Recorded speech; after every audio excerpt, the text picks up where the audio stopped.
Hi guys! Here are 15 must-try restaurants in Vigan City. Ilocanos have a passionate relationship with food. The restaurants in Vigan City will easily introduce you to this side of the region. Much like its effervescent people, the local cuisine rejects blandness, having recipes usually peppered with an interesting mix of spices and seasonings, mostly pairing beautifully with some sort of sawsawan. And because robust flavor mark Ilocano fare, you'll find edgy and distinct dishes everywhere. Whether you dine in a native food stall or a fancy fusion restaurant in Vigan City. But before we go through the list, please don't forget to subscribe to Yummy Dish TV for your weekly dose of yummy goodness.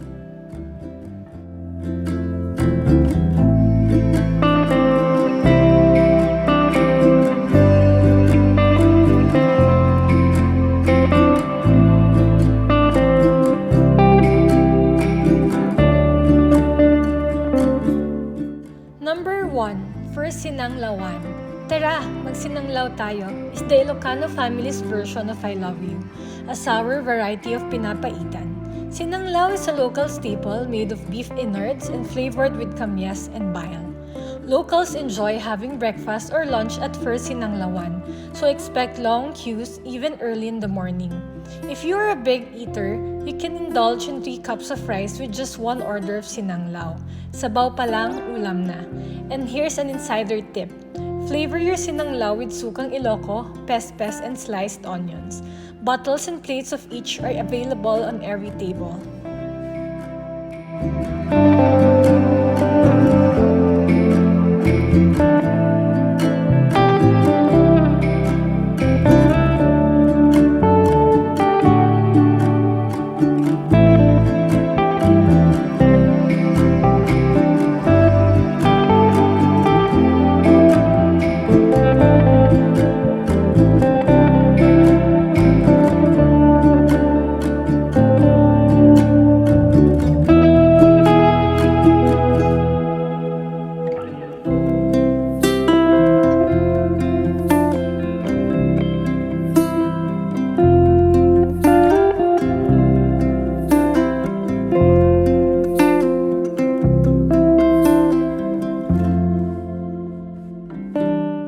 Number 2. Casa Jardin, Empanada, and Okoy.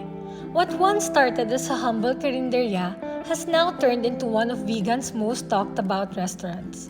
Casa Jardin, colloquially referred to as TJ's, is a rising star, best known for its massive servings of empanada and okoy.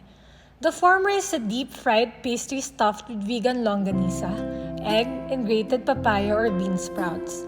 The latter is an Ilocano variation of a crunchy shrimp omelette, with frizzled pieces of onions, tomatoes, and herbs.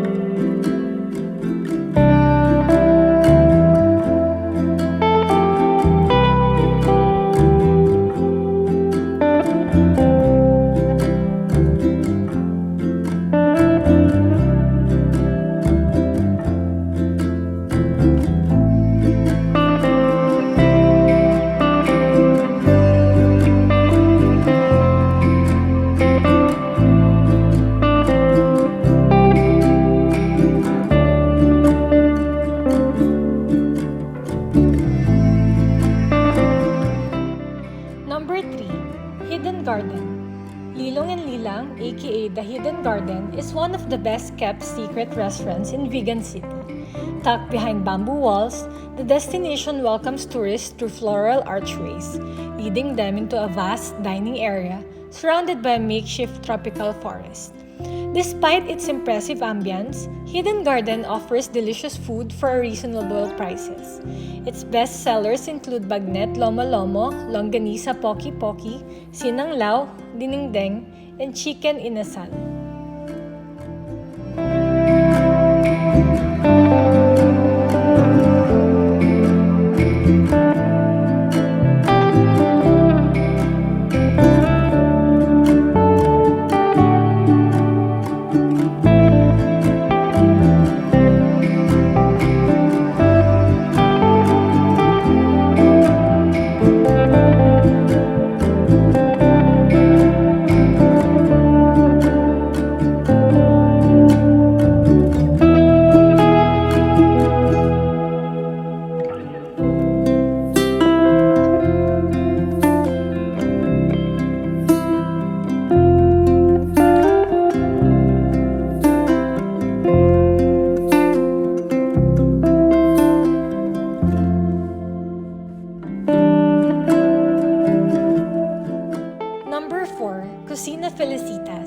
Heritage restaurants abound in Vigan City with Sino Felicitas leading the pack. Step inside and you will discover a well-preserved abode built with 18th century materials. The restaurant upgrades Ilocano fare by merging local flavors with other regional staples. Order a plate of pinakbet with bagnet and a bowl of pipian na manok, a sour variation of kare-kare, for an indulgent meal. Sino Felicitas also serves dishes from different parts of the northern region, including Abra, Ilocos Norte, La Union, and Benguet.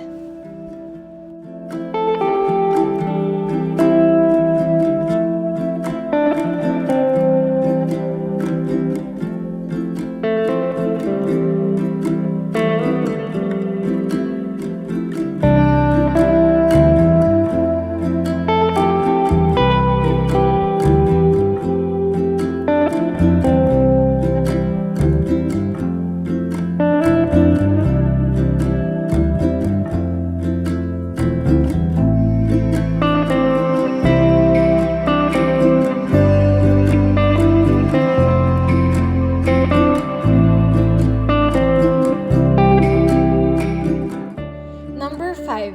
Cafe Leona.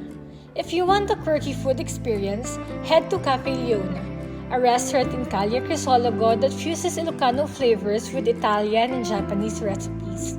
Their unique menu items reel in a number of travelers daily, including Japanese and Western tourists. If you're an adventure foodie, try out their pinakbet pizza and bagnet bacon maki. You won't be sorry.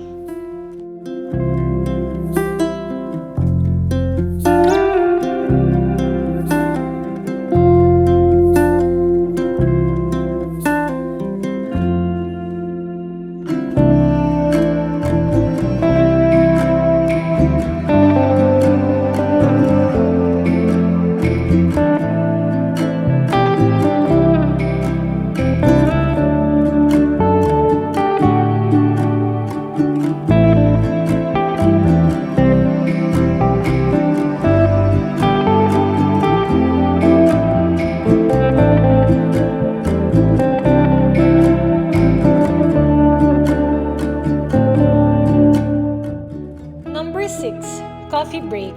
Offering the award-winning Sigay Robusta coffee, Coffee Break boasts several must-try beverages, caffeinated and not, for remarkably affordable prices.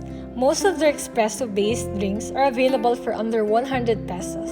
In addition to their drinks, Coffee Break also sells budget-friendly rice meals, snacks, and pasta.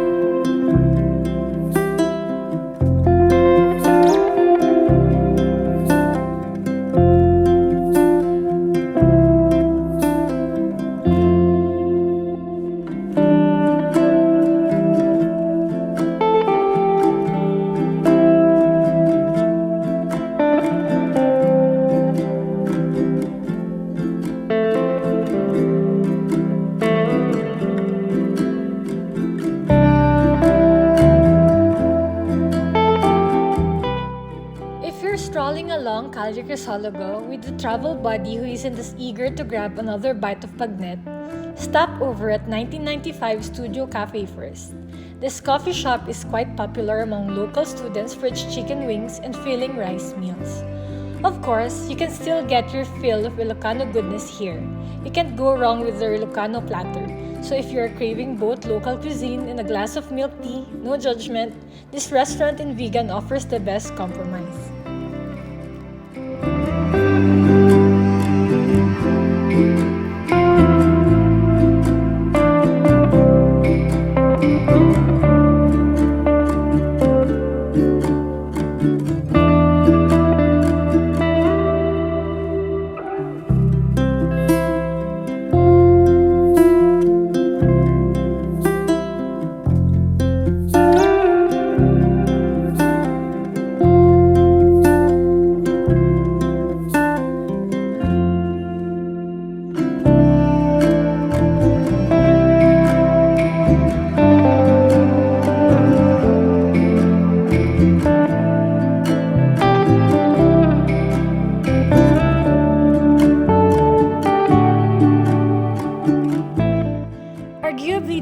prominent of all the food spots on this list, Tuning's store and special empanada is but a humble stall in Tamag.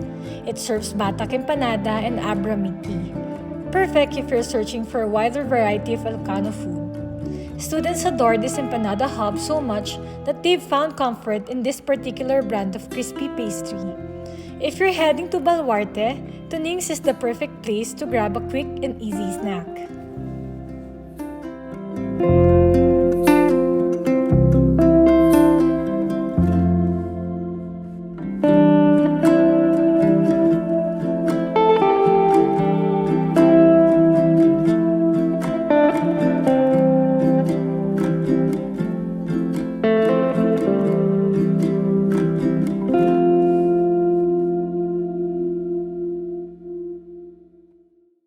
Number 9. Angkong Seafood Restaurant. Aside from the Spaniards, the Chinese also left a big impact on vegan. Unknown to most, the brick and wood structures in the city are actually resemblant to traditional Chinese architecture. After World War II, Chinese merchants flocked to Vigan to do business. Up until now, you will find that the majority of the residents in the city are of Chinese Ilocano descent. Surprisingly, the Chinese influence in the city didn't quite translate as well in terms of food.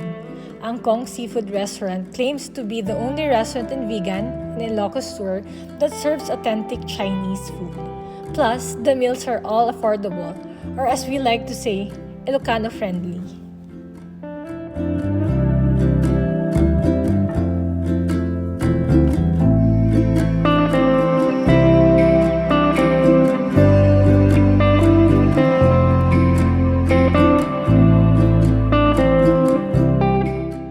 Cafe Bigas brought its luster to this day, it has expanded since 1870. From a mere gastropub, it's now a full-blown fine dining restaurant in Vigan Plaza Hotel. It serves everything you can ever wish for from a vegan restaurant, from the basic Ilocano dishes to the fanciest platters. The health-conscious can enjoy vegan salad, and the young can indulge in a serving of bagnet con bagoong. There's also the poki-poki pizza, the longanisa pasta, and the paella Ilocania. Can't decide on what to order? Get your vegan sampler, which has it all. Bagnet, pinakbet, longanisa, pork dinaldalem, and sinanglao.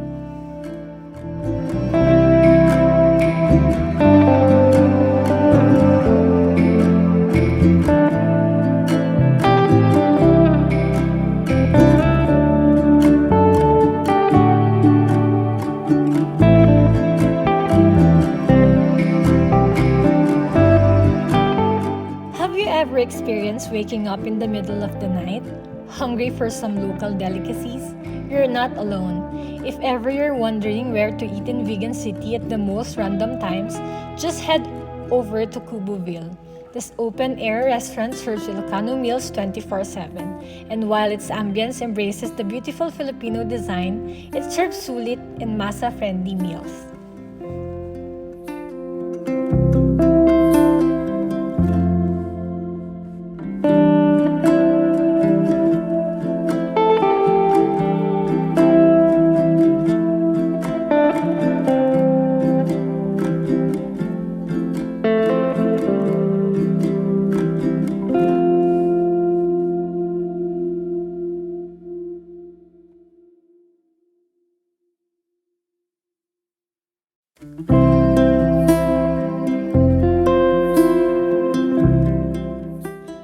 Looking for a hearty breakfast meal?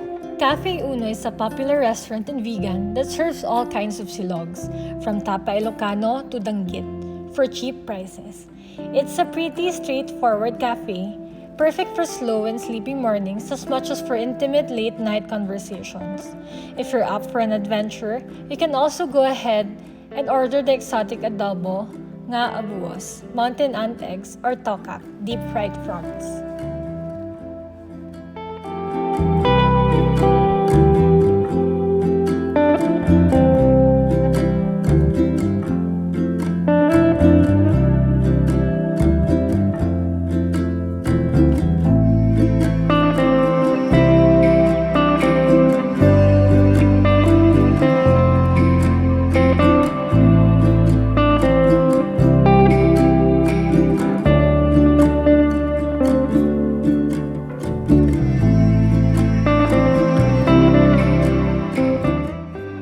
Avenue Diner, previously Smoke Eats Grill and Chill, is more of a local hangout spot than it is a tourist go-to. Nevertheless, this restaurant in Vigan serves delectable grilled meals for cheap. After their exams, students head to 7th Avenue Diner to order some beer with the very native pulutan, tokwat bagnet. After you've exhausted all the touristy spots in Vigan, you can also finally find some time to relax with your travel buds here.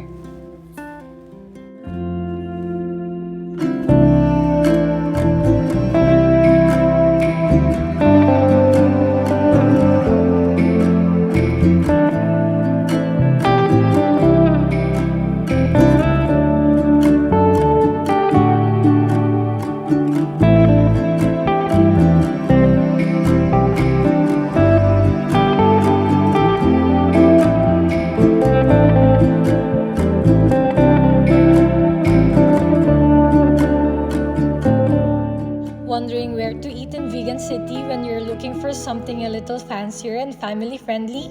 As the main restaurant of Safari Hotel and Villas, Daria Restaurante stands out for its appetizing meals. The Vigan restaurant serves a wide variety of gastronomic delights, from kid-friendly pasta and pizza to Ilocano staples like longaniza, poki-poki, and bagnet.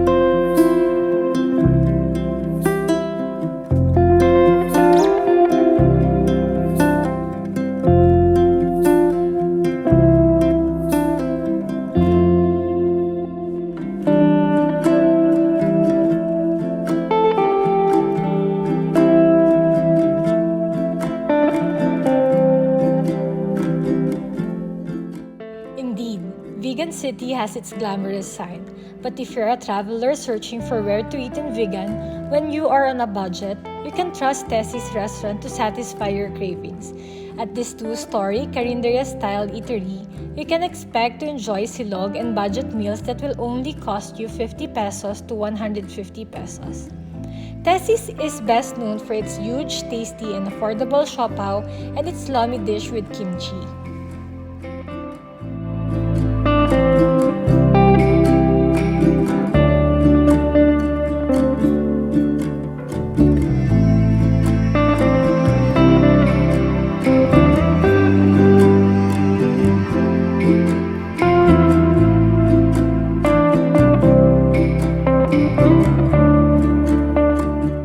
There's no doubt about it. The city is a blossoming food district, so the next time you happen to travel to the north, make sure to try out these impeccable restaurants in Vigan City.